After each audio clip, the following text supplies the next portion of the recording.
마을살날 하스바스 하나님의 진노가 신속히 올 것이라고 하나님께서 선지자를 통해서 말씀하셨지만, 그러나 임마누엘의 약속이 있으므로 안심할 수가 있었음을 우리는 지난번에 살펴보았습니다.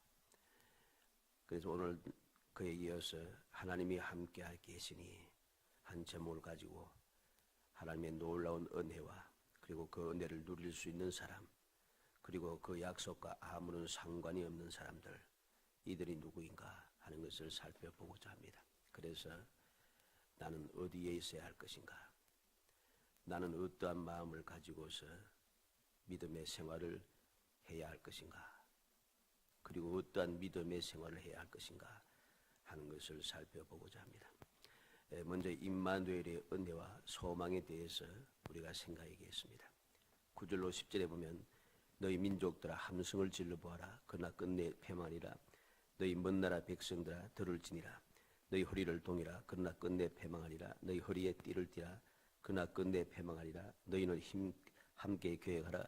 그러나 끝내 이루지 못하리라. 말을 해보아라. 끝내 시행되지 못하리라. 이는 하나님이 우리와 함께 계심이니라 그랬습니다. 오늘 본문 말씀은 임마누엘이 주는 위로와 보호를 확실하게 우리에게 가르쳐 주고 있습니다. 다시 말해서 하나님께서 함께 하시는 백성들은 세상 나라들이 또는 세상 사람들이 어쩌지 못한다는 것, 아무리 함성을 지르고 허리를 동이며 허리에 띠를 띠고 계획을 세우고 모략을 짜내 온갖 수고와 준비를 다 한다 할지라도 그 결과는 이미 다 결정되어져 있다는 말씀입니다. 오늘 본문 말씀에 보면 15절에는 패망하리라는 말을 3번이나 반복해서 기록합니다. 패망하리라. 그러면서 10절에는 그들의 계획은 끝내 이루지 못하리라. 끝내 시행되지 못하리라. 그렇게 확정하고 있습니다. 우리는 9절과 10절 말씀을 보면서 아무리 세상 나라들이 또는 세상 사람들이 어떠한 일을 할지라도 그들이 수가 많고 그들이 힘이 강하고 아무리 해도 아무런 소용이 없다는 것이죠. 사람들의 눈에 보기에는 모든 것이 끝장이 난 것 같습니다. 지금 이 아하스 왕 시대에 이미 많은 고통을 당했고, 지난 주간에 살펴보았듯이 아수르가 와서 돕지 아니하고 돈만 받아먹고는 오히려 그들을 더 핍박하고 그들을 노력하고 그들을 더 억압하고 더 괴롭게 했다는 것이죠. 앞으로 나아갈 때도 마찬가지입니다. 그들의 앞길에는 고난과 고통과 괴로움, 더 나아가서 약속의 땅에서 뽑힐 수밖에 없는 그러한 길만 열려져 있다는 것이죠. 사람의 눈에 볼 때에는 모든 것이 완전히 끝이 났습니다. 전혀 소망이 없다는 것이죠. 그런데 하나님께서는 선지자를 통해서 소망을 주신다는 거죠. 은혜를 베푸시며 소망의 약속을 저희들에게 주셔서 담대하라고 그렇게 말씀하고 있는 것입니다. 왜 그런가? 하나님이 우리와 함께 계십니다. 저들이 끝내 패망할 수밖에 없는 이유는 단 한 가지인 것입니다. 하나님이 우리와 함께 계심이니라. 지금 세상이 모든 것을 주장하는 것 같지만은 결국은 하나님의 뜻대로 되어질 것이라는 말씀이죠. 세상이 패망하고 그들의 계획이 실패하는 이유가 무엇입니까? 하나님이 우리와 함께 하심이니라. 이 사실을 선지자는 어리석은 백성들에게 깨우쳐 주고 있는 것이죠. 하나님께서도 바로 그렇게 될 것이라고 선지자에게 확언을 하고 있습니다. 우리는 하나님의 말씀을 마음에 새겨둬야 할 것입니다. 오늘날도 역시 마찬가지입니다. 세상이 흐르면 흐를수록 점점 해가 바뀌면 바뀔수록 믿음이 점점 사라져가고 점점 세상 사람들이 성행하고 세상의 힘이 더 강하여지고 선한 사람들이 점점 힘을 잃고 모든 것이 잘못되어져 가는 것입니다. 말씀에는 분명히 하나님께서 복을 주시고 은혜를 베푸신다 하고 기도를 들어 응답하신다 하는데 모든 것이 점점 힘들어지고 점점 괴로워지는 것 같습니다. 이를 보니 자꾸만 사람들이 연약해지기 시작하고 믿음에서 참 믿음이라고 흔들리는 거죠. 믿음이 흔들려서 세상을 바라볼 수밖에 없고 세상을 보면서 그들이 힘이 더 강성해져 가고 숫자가 더 많아지고 믿음의 사람들이 점점 없어지는 것 같으니까 나도 모르게 내가 주를 잘못 쓴 것 같고 내가 신앙생활을 지금 잘못한 것 같아서 다른 길로 자꾸만 눈을 돌리게 되고 몸이 움직여가기 시작하는 것이죠. 생각이 바뀌기 시작하고 마음도 자꾸만 더욱더 굳어지기 시작합니다. 이렇게 우리가 세상을 보면서 그렇게 생각하면서 움직여가면 우리는 임마누엘의 은혜를 전혀 알지 못하게 되는 것이죠. 하나님이 우리와 함께 계십니다. 왜 하나님께서 함께 하십니까? 우리가 편안하고 모든 것이 잘 되어지고 모든 것이 기쁘고 즐겁고 내가 하는 일들이 형통하게 이루어지고 하고자 하는 계획들이 잘 되게 해주고 주위의 사람들이 다 나하고 사이가 좋고 내가 가는 길이 평탄하고 이런 것 같으면 하나님이 우리와 함께 계시다 하는 데 대해서 전혀 생각지 않아요. 그러나 하나님이 우리와 함께 계시다는 것은 왜 함께 하시는 것입니까? 물론 평안할 때도 함께 하시죠. 근데 더 중요한 것은 내가 힘들고 어려울 때도 하나님께서 함께 하시다는 것입니다. 지금 오늘 본문도 마찬가지입니다. 이들이 굉장히 힘들고 어려운 때입니다. 감당하지 못할 너무나도 절망적인 그러한 순간인 것입니다. 그런데 하나님께서는 임마누엘 함께 하신다고 말씀하시는 것이죠. 주님께서 이 땅에 오실 때가 언제였습니까? 이스라엘 백성들이 편안하고 좋을 때가 아닙니다. 로마의 압제 속에서 고난과 고통 속에 살아가던 그때입니다. 수백 년 동안 하나님의 음성을 듣지 못하고 선지자가 나타나지 않았던 그 절망의 순간에 주님께서 이 땅에 오신 것이죠. 우리는 임마누엘의 약속이 언제 필요한 것인가를 알아야 됩니다. 이러한 사실을 우리가 올바르게 깨닫게 될 때에 비로소 우리는 여러 가지 많은 내 주위의 환경이라든가 상황이라든가 내 형편과 처지라든가 주위의 사람들이 행하는 모든 일들이나 세상 사람들이 그 말하고 행동하고 세상에 일어나는 모든 일들을 보면서 두려워하고 가슴이 떨린다거나 생각이 자꾸만 흔들리거나 우리의 발걸음이 엉뚱한 곳으로 가는 그런 불신앙적인 생각, 불신앙적인 행동을 하지 않게 되는 것입니다. 우리는 반드시 명심해야 됩니다. 임마누엘은 힘들고 어려운 때 함께 하신다는 약속인 것이죠. 모든 것이 절망적이라고 생각할 때 임마누엘의 약속이 있는 것임을 알아야 됩니다.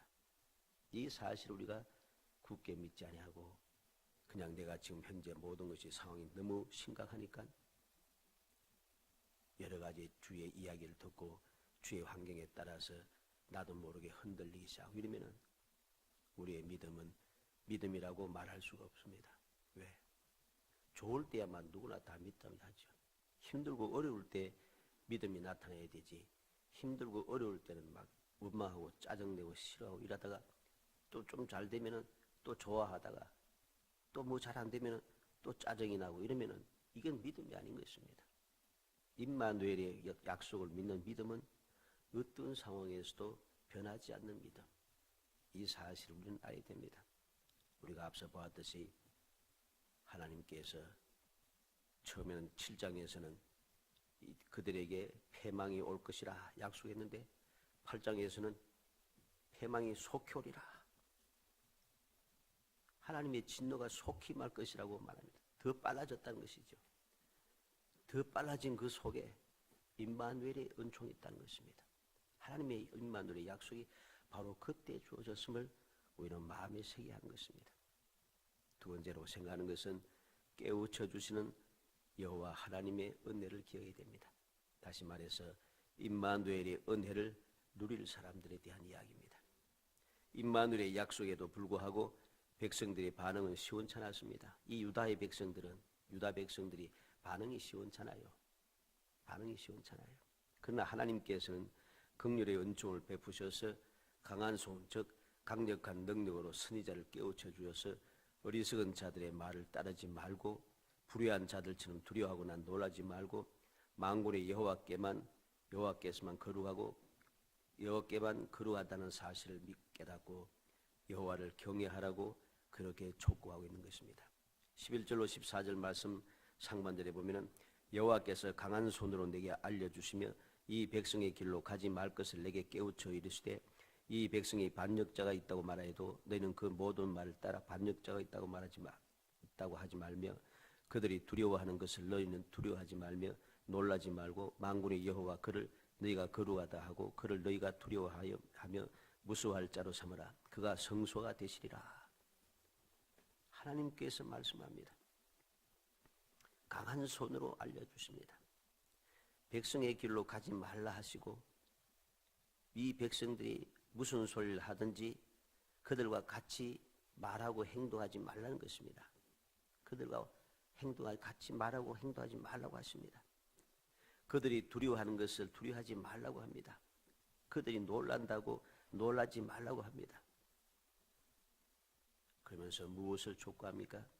13절에 있는 대로 만군의 여호와 그를 너희가 거룩하다 하고 그를 너희가 두려워하며 무수할 자로 삼으라.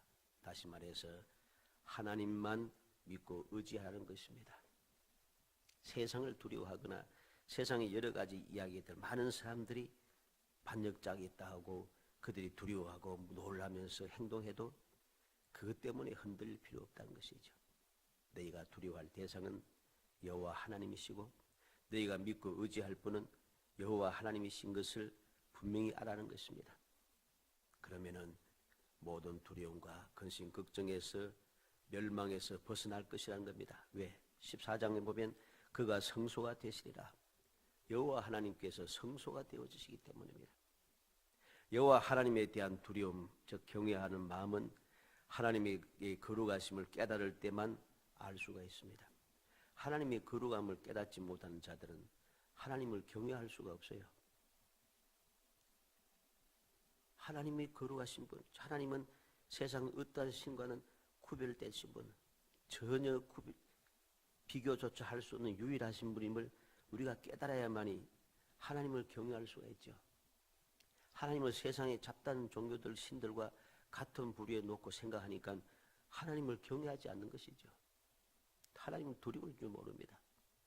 자꾸 그래서 하나님의 뜻을 어기고 하나님 말씀을 거역하면서 하나님을 대적하는 삶을 살아가면서도 두려운 줄 모르고 그들은 그렇게 행동하고 살아가는 것이죠. 하나님을 진정으로 경외하는 믿음의 삶을 살기 위해서는 하나님의 거룩하심을 깨달아야 되고 하나님의 유일하신 분임을 반드시 알아야만 합니다. 이러한 사실을 깨달은 사람들은 상황의 변화에 따라서 근심 걱정하거나 안절부절하거나 두려워하지 않습니다. 갑자기 무슨 일이 생겨도 놀라지 않습니다. 왜? 그가 성소가 되시리라. 다시 말해서 여호와를 경외하는 자들에게 여호와께서 안전한 피난처가 되시기 때문입니다. 만군의 여호와께서 성소가 되시면 결코 타락하거나 세속화되지 않게 되어 있습니다. 왜? 여호와께서 성소가 되셨다. 그가 성소가 되시리라. 그러면 예루살렘 성전은 왜 파괴되었는가? 왜 그건 더럽혀져서 파괴되었는가? 그것은 하나님께서 성소가 아니라고 하셨기 때문이죠. 하나님께서 떠나셨기 때문에 그렇습니다. 우리는 하나님께서 예레미야 선지자를 통해서 또는 에스겔 선지자를 통해서 예루살렘 성전을 떠나시는 여호와 하나님의 모습을 우리는 보게 됩니다. 이제는 이게 내 성소가 아니라는 것이죠. 하나님의 성소가 아니기 때문에 그것이 멸망을 받은 것이지 하나님께서 성소가 되시며 함께 하시는데 멸망당할 리가 없습니다. 우리는 이 사실을 반드시 명심해야 되겠죠. 이 사실을 명심하지 못하면 우리는 오늘도 어리석은 유다 사람들, 이스라엘 사람들처럼 하나님을 경외하지 아니하고 오늘도 하나님께서 유일하신 안전한 피난처가 되신 것을 깨닫지 못하고 오늘도 세상 그 잡다한 종교와 같은 것인 줄 착각을 하면서 우리는 타락하게 되고 세속화하게 되는 것이죠. 우리는 반드시 명심해야 할 것입니다. 여호와께서 그가 성소가 되시리라. 하나님께서 친히 성소가 되셔서 바로 그 성소에 들어오는 모든 자들 위해서 친히 역사하시니까 여호와께서 함께 하시는 그 여호와 하나님과 함께 거하는 모든 사람들은 결코 흔들릴 필요가 없고 두려워하거나 놀랄 필요가 없는 놀라운 기적의 역사가 나타나는 것이죠. 하나님의 은혜를 누릴 자입니다. 창세기 7장 1절 한번 봅시다. 우리가 잘 아는 말씀입니다. 노아에 대한 이야기인데 창세기 7장 1절 말씀.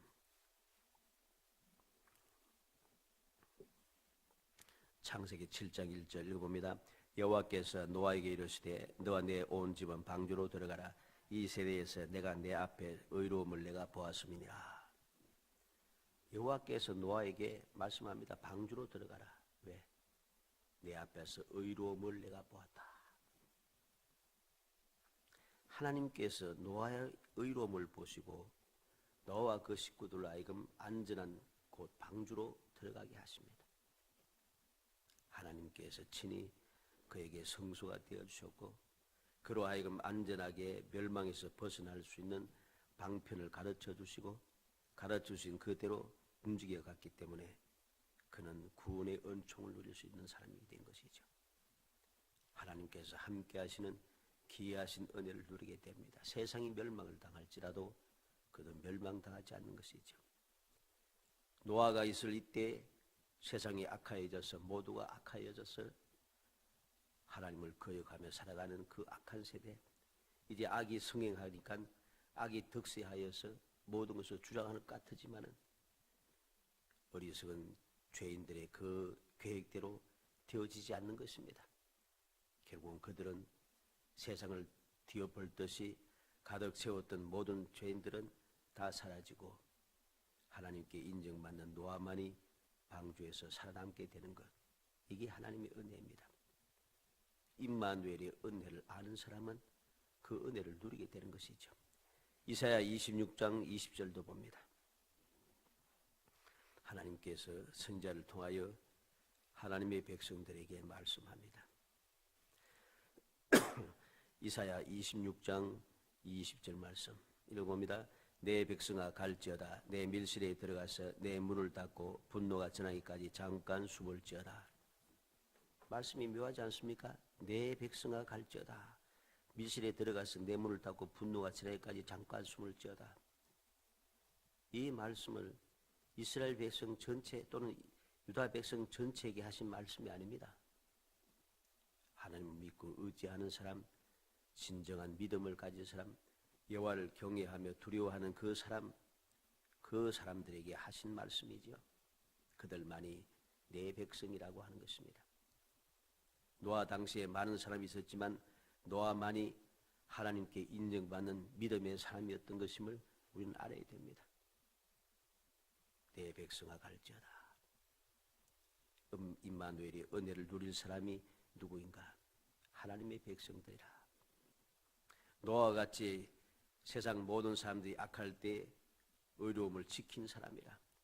세상이 다 저런데 어쩔 수가 없다. 이건 말이 안 되는 이야기입니다. 오늘날 만 대부분의 사람들이 그렇게 이야기하죠. 세상이 저렇게 악하니까 주에 그렇게 하지 않고서는 내가 남을 수가 없고 내가 세상을 살 수가 없다고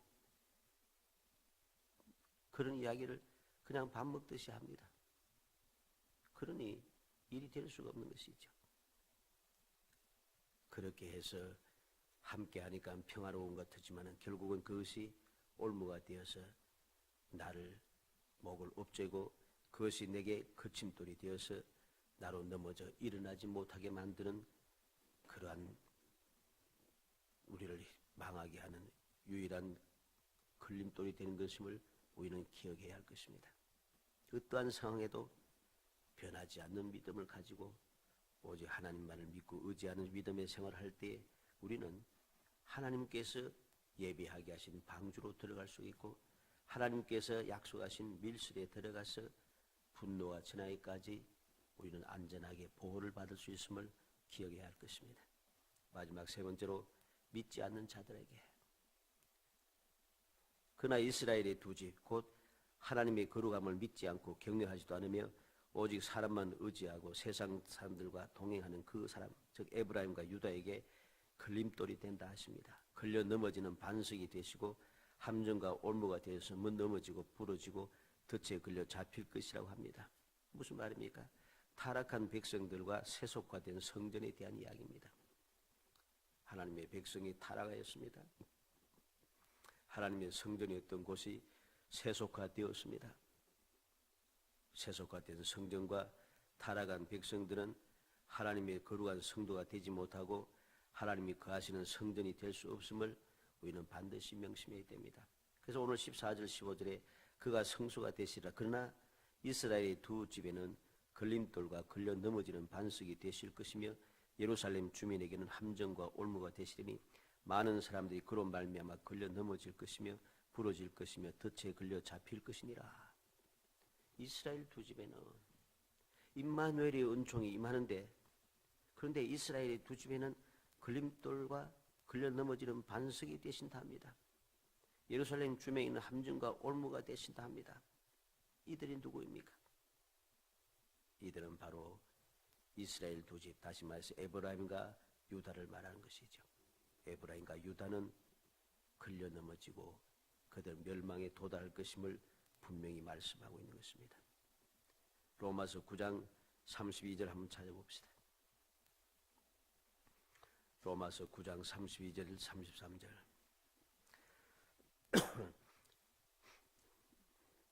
로마서 9장 32절 33절 읽어봅니다. 어찌 그러하냐? 이는 그들이 믿음을 의지하지 않고 행위를 의지함이라. 부딪힐 돌에 부딪혔느니라. 기록된 바 보라, 내가 걸림돌과 거치는 바위를 시온에 두노니 그를 믿는 자는 부끄러움을 당하지 아니하리라 함과 같으니라. 베드로전서 2장 6절도 봅니다. 베드로전서 2장 6절.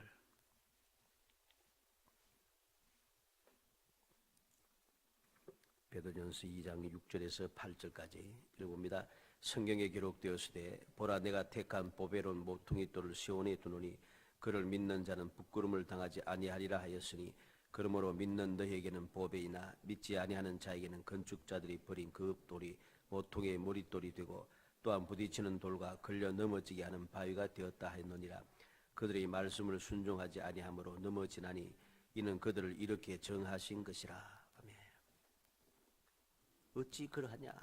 믿음을 의지하지 않고 행위를 의지하며 부딪힐 돌에 부딪혔느니라. 유대인들에 대한 이야기죠. 그는 선지자의 그 예언의 말씀을 인용해서 그렇게 이야기하는 것입니다.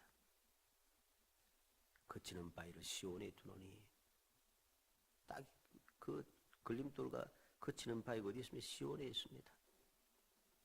시온에 있는데 똑같은 걸림돌과 거치는 바위인데 하나님을 믿고 의지하지 않는 사람에게는 그게 걸림돌과 거치는 바위지만은 믿음의 사람인 그것이 안전한 만세 반석이 되는 것이죠.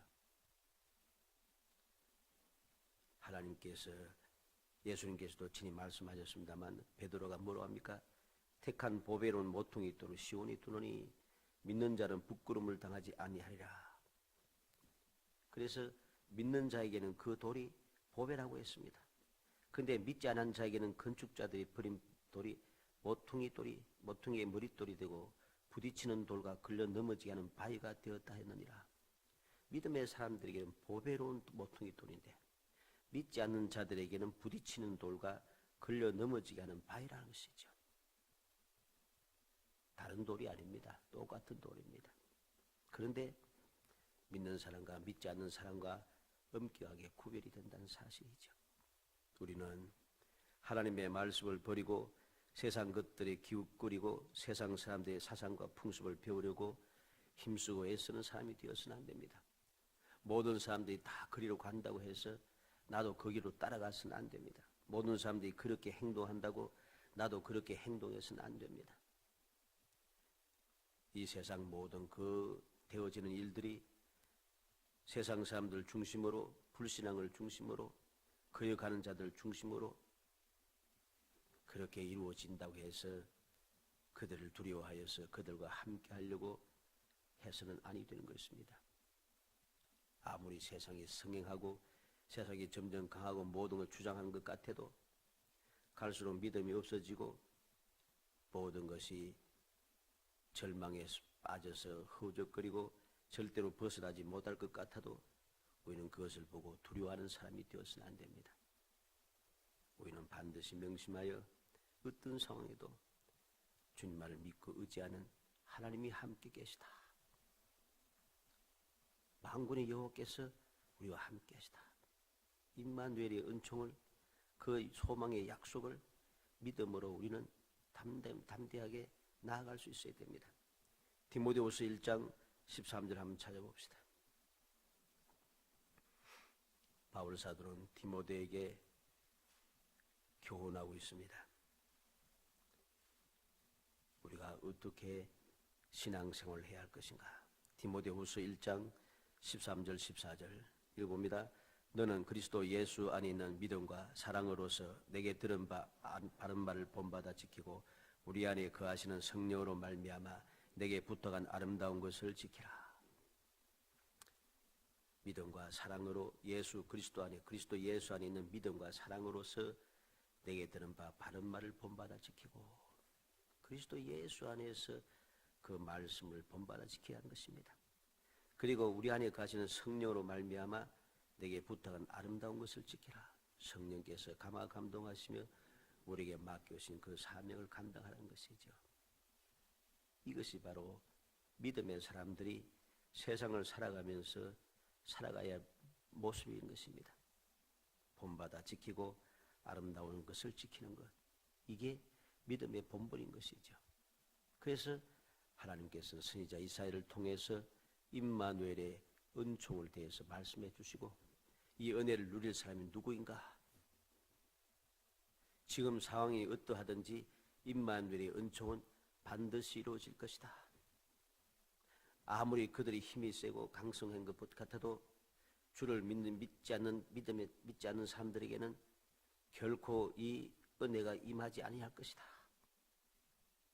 똑같은 약속이지만은 믿음의 사람들에게는 그것이 소망이지만은 불신앙의 사람들에게는 걸려 넘어지는 것, 덫에 걸려 잡히는 것, 멸망의 증거가 된다는 사실을 우리는 깊이 명심하고 또 명심해야겠습니다. 사랑하는 성도 여러분, 우리가 오늘날 세상을 살아가면서 또 우리가 신앙생활하면서 여러 가지 답답하고 힘든 일들이 있을 것입니다. 그러나 그래 눈에 보이는 것으로 우리가 생각하지 말고 주님의 약속의 말씀을 믿고 그 약속의 말씀의 소망을 가지고 그 말씀이 이루어지기 위하여 우리가 전심전력을 다하여 기도하고 주님의 영광이 나타날 수 있도록 주님의 거룩하신 뜻이 이루어지도록 우리가 더욱 힘을 합쳐서 한마음 한뜻이어서 더욱 기도에 힘쓰는 사람이 되어야 됩니다. 이것이 바로 힘들고 어려운 때 하나님께서 함께 하시는, 하나님 우리와 함께 하시는 귀한 은혜를 체험하고 그 놀라운 기적의 역사를 우리가 누리면서 그 놀라운 축복을 후손들에게 이어받게 하는 행복한 신앙생활을 이어가게 하는 것이죠. 어찌하든지 우리 모든 성도들이 믿음을 굳건하게 지키고 세상에 변질되지 아니하고 세속화되지 않아요. 항상 주님만의 거룩한 믿음을 유지하여서 하나님 보시고 기뻐하심으로 베풀어 주시는 그 귀한 은혜를 누리는 진정으로 행복한 성도이 되시기를 주의 이름으로 축복합니다. 은혜 감사합니다. 사랑하여 주셔서 택하여 주시고 택한 저희들을 하여금 주님의 은혜를 사모하게 하시고 주님의 약속의 말씀을 마음에 새기게 하시며 소망 중에 즐거워하게 하시고 세상을 바라보며 두려워하지 않게 하시며 세상에 물들지 않게 하시고 세상과 타협하지 않게 하시며 온전히 믿음을 굳건하게 지켜 주님만 바라보며 주님을 의지하여서 주님께서 베풀어 주신 그 귀한 은혜를 누리는 기적의 삶을 살 수 있도록 성령께서 도와주시기를 간절히 바라곤 합니다. 저희들이 연약하고 부족하여 그냥 홀로 버려두시면 세상에 물들 수밖에 없고 세상에 휩쓸릴 수밖에 없으며 세상을 두려워하여서 저희들이 움직여갈 수밖에 없사오니 주님 마음속에 좌정하셔서 제 생각과 마음을 주장하시고 성령께서 끊임없이 능력으로 도우셔서 모든 문제들을 이겨내고 마침내 주님 예비하신 그 귀한 은혜를 누리며 하나님을 영화롭게 하는 삶을 살 수 있도록 복을 주시기를 간절히 바라옵곤 합니다. 임마누엘의 은총을 항상 기억하게 하옵소서. 힘들면 힘들수록, 고통스러우면 고통스러울수록, 답답하면 답답할수록 더욱더 우리와 함께 하시는 하나님의 그 사랑과 은혜를 사모하고 그 약속을 굳게 믿으며 그 은혜 가운데 젖어들어 진정 함께 하시는 주님의 그 능력을 체험할 수 있도록 복을 주시기를 간절히 바라옵고 예수님의 이름으로 기도합니다. 아멘.